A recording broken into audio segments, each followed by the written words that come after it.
How does undermining set up forks and skewers in chess? Imagine a game where one move can open up a world of tactical possibilities. That's what undermining does in chess.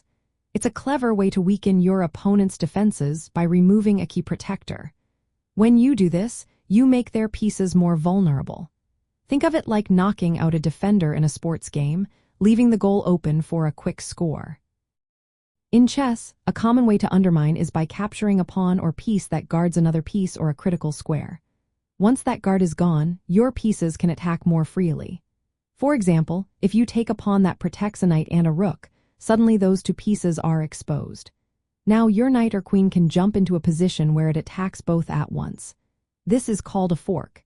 It's a move that hits two targets with one piece, forcing your opponent to choose which one to save.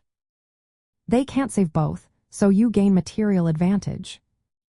Undermining also helps set up skewers. A skewer is a line attack where you threaten a more valuable piece first, like a king or queen. When the opponent moves that piece to escape, you then capture a less valuable piece behind it. If you remove the defender of that valuable piece, it becomes easier to line up your attack. For example, if you take out a pawn that blocks a bishop's line to the king, your bishop can now threaten the king directly. When the king moves, your bishop can then capture a rook or queen behind it. The key to these tactics is spotting the defender that protects multiple pieces or important squares. When you undermine that defender, you create a chain reaction. Your pieces can then attack multiple targets or line up a deadly skewer. It's like removing a piece of the puzzle that unlocks a bigger attack. Practicing this means watching for defenders that guard more than one piece or square.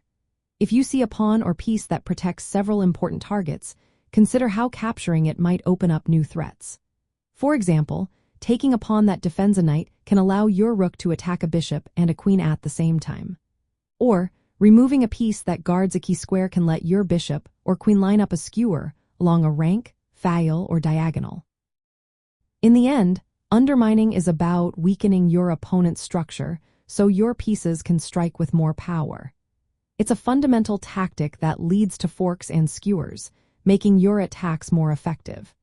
By understanding how to identify and execute undermining moves, you can create opportunities to win material and control the game.